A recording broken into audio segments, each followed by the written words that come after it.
गया, कामधाम में लगने का वक्त हो गया। घर के पीछे उसका पोखर था, छोटी सी तलैया। चम्हार था, गांव में उसे कोई पानी भरने न दे तो अपनी ही तलैया से अपना गुजारा करता था। देख के उसकी आंखें ठगी रह गईं। बेमौसम कमल का फूल खिला।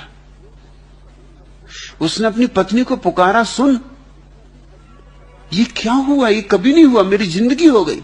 ये कोई मौसम है, ये कोई समय है। कली भी ना थी रात तक और सुबह इतना बड़ा फूल खिला। इतना बड़ा फूल कि कभी खिला नहीं देखा। ये कैसे हुआ? उसकी पत्नी ने कहा, हो ना हो बुद्ध पास से गुजरे होंगे, क्योंकि मैंने सुना है जब बुद्ध गुजरते हैं तो असमय फूल खिल जाते। सुदास हंसने लगा। उसने कहा कि पागल, यहां कहां बुद्ध गुजरेंगे? इस चम्हार के झोपड़े के पास से कहां बुद्ध गुजरेंगे? उसने आसपास खबर की, पता चला कि यह सच है। सांझ ही बुद्ध का आगमन हुआ है, वो इसी रास्ते से गुजरे हैं और आगे जाके एक अमराई में रुके। तो सुदास ने कहा कि फिर क्या करूं इस फूल का? ये तो बड़ा शुभ अवसर है। इस फूल को तोड़ के मैं सम्राट को बेच दूं, 150 रुपए जरूर इनाम में मिल जाएंगे। क्योंकि असमय का कमल। तो वो फूल को तोड़ के राजमहल की तरफ जाता था। चकित हुआ, राजा का रथ ही आ रहा था। अभी सूरज उग रहा था और राजा का रथ, स्वर्ण रथ, सूरज में यूं चमक रहा था जैसे दूसरा सूरज उग रहा हो। वो ठिठक के राह पर ही खड़ा हो गया। माजरा क्या है? रात इस गरीब के झोपड़े के सामने से बुद्ध गुजरे, सुबह सम्राट का स्वर्ण रथ आ रहा। इस रास्ते पे कभी आया ही नहीं। ये चम्हारों की बस्ती, यहां सम्राट आए किस लिए? ठिठक के खड़ा हो गया। हिम्मत ही ना पड़ी कहने की कि मैं फूल लेकर राजमहल की तरफ आ रहा था, लेकिन रथ खुद ही रुका। सम्राट ने सारथी को कहा, रुको, इस सुदास को बुलाओ। सुदास सम्राट के जूते बनाता था। सुदास का नाम सम्राट को मालूम था। सुदास डरते हुए गया और कहा कि फूल लेके आपकी तरफ ही आ रहा था। असमय का फूल है, मैंने सोचा किसको भेंट करूं, आपके ही योग्य। सम्राट ने कहा, मांग, क्या मांगता है? जो मांगेगा इसके बदले में दूंगा।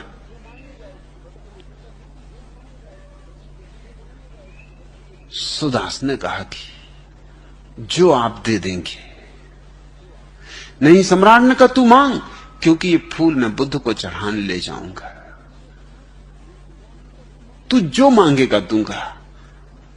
बुद्ध प्रसन्न होंगे देखकर ऐसे असमय का फूल, इतना सुंदर, इतना बड़ा फूल कमल का। सुदास के गरीब मन में भी एक अमीर चाह उठी कि क्यों मैंने ही चढ़ा दूं जाके फूल।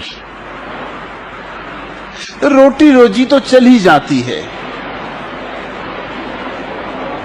मगर लालच भी मन में उठा कि आज सम्राट कहता जो मांगना हो मांग ले। लेकिन इसके पहले कि वो कुछ कहे, वो सोच रहा था कि कहूं 1000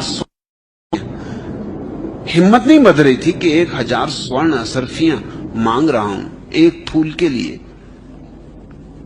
तो थोड़ा झिझक रहा था। तभी सम्राट के रथ के पीछे ही उसके वजीर का रथ आके रुका और वजीर ने कहा, सुदास बेच मत देना, मैं भी खरीदार हूं, मैं चढ़ाऊंगा बुद्ध को। और सम्राट तो औपचारिकता बस जा रहे हैं, इनको बुद्ध से कुछ लेना देना नहीं, जाना चाहिए इसलिए जा रहे हैं। मैं बुद्ध का प्रेमी हूं, इसलिए सम्राट को कहा कि देखें आप बीच में ना आए, आप प्रतिस्पर्धा में ना पड़े। निश्चित ही मैं आपसे कैसे जीतूंगा अगर प्रतिस्पर्धा हो जाए, मगर आप बीच में ना आए, क्योंकि आपके लिए तो सिर्फ औपचारिक है जाना, मेरे हृदय की बात है। सुदास तू मांग, जो मांगेगा दे दूंगा।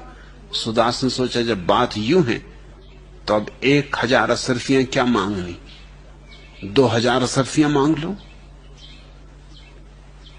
मगर उसकी जबान ना खुले। 2 असरफियां मांगने में भी बात ज्यादा होती थी, 2000 असरफियां। और तभी नगर सेठ का भी रथ आके रुका। उसने कहा सुदास बेचना मत, मैं भी खरीदार हूं। नगर सेठ तो इतना बड़ा सेठ था कि सम्राट को भी खरीद सकता था। सम्राट को जब जरूरत पड़ती थी तो उससे ही उधार मांगता था। और इस अकेले सम्राट को नहीं, आसपास के और बड़े सम्राट भी इस नगर सेठ से धन उधार लेते थे। कहते थे इस नगर सेठ के पास धन तौला जाता था, गिना नहीं जाता था, क्योंकि गिनने की फुर्सत किसको थी। तो फावड़े से भर भर के टोकरियों में असरफियां गिनी जाती थी कि कितनी टोकरियां, कौन गिने, 1-1, 2-2, ऐसी गिनती करने की फुर्सत किसको थी।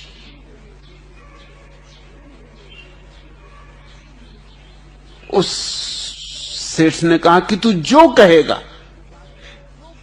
1,00,000 असरफियां मांगना हो 1,00,000 असरफियां मांग, लेकिन फूल मैं चढ़ाऊंगा। सुदास ठिठका खड़ा रह गया। उसने कहा फूल बेचना नहीं। उन तीनों ने एक साथ पूछा क्यों? सुदास ने कहा कि जिस फूल के लिए 1,00,000 असरफियां देने के लिए कोई तैयार हो। गरीब आदमी हूं, मगर मेरे मन में भी गहन भाव उठा कि फिर मैं ही क्यों ना इस फूल को बुद्ध के चरणों में चढ़ा दूं। जरूर उन चरणों में चढ़ाने का मजा 1,00,000 असरफियों से ज्यादा होगा। नहीं तो तुम 1 असरफी ना देते नगर सेठ से। उसने कहा मुझे 1,00,000 असरफियां दे रहे हो, सम्राट राजी है, वजीर राजी, तुम राजी हो, और मुझे ऐसा लगता है अगर गांव में जाऊं तो और भी लोग राजी हो जाएंगे। मुझे इसके जितने दाम चाहिए उतने मिल सकते, लेकिन अब बेचना ही नहीं। नगर सेठ ने कहा 2,00,000 असरफियां देता हूं, तू जो मांग, मुंह मांगा। उसने कहा बेचना ही नहीं। सुदास गरीब है, मगर इतना गरीब नहीं, चमार है, काम तो चल ही जाता है मुझ गरीब का, जूते सीने से ही। ये मौका मैं नहीं छोड़ूंगा, ये फूल मैं ही चढ़ाऊंगा। और सुदास ने वो जाके फूल बुद्ध के चरणों में स्वयं चढ़ाया। और बुद्ध ने उस सुबह अपने प्रवचन में कहा कि सुदास ने आज इतना कमाया है जितना कि सदियों में सम्राट नहीं कमा सकते। पूछो इस सम्राट से, पूछो इस वजीर से, पूछो इस नगर सेठ से, आज इन सबको हरा दिया सुदास ने। आज इस शूद्र ने अपने को परम श्रेष्ठ सिद्ध कर दिया। आज लात मार दी धन पर। आज इसका अपरिग्रही रूप प्रकट हुआ है। ये धन्यभागी है। और सुदास पर ऐसी वर्षा हुई उस दिन अमृत की कि फिर लौटा नहीं। उसने कहा अब जाना क्या, जब फूल चढ़ाने से इतना मिला तो अपने को भी चढ़ाता हूं। सुदास भिक्षु हो गया, फूल ही नहीं चढ़ा, खुद भी चढ़ गया। यूं कहानियां हैं कि असमय बुद्ध के पास से गुजरने से फूल खिल जाते। ऐसा होता हो न होता हो नहीं सकता ऐतिहासिक अर्थों में, क्योंकि समय कोई नियम नहीं बदलता। होना चाहिए मगर होता नहीं। प्रकृति तो निरपवाद रूप से चलती है, कुछ भेद नहीं करती, लेकिन प्रतीकात्मक हैं ये बातें। बुद्धों की मौजूदगी में सदियों से निष्प्राण पड़े धर्म में पुनः प्राण की प्रतिष्ठा होती। जिस व्यक्ति ने स्वयं सत्य को जाना है वह धर्म को जीवित करता है। सिर्फ वही, केवल वही, उसके छूने से ही धर्म जीवित हो उठता है। और उसे धर्म को मारने वाले वे लोग हैं जिन्होंने स्वयं तो अनुभव नहीं किया है, लेकिन जो दूसरों के उदार वचनों को दोहराने में कुशल होते।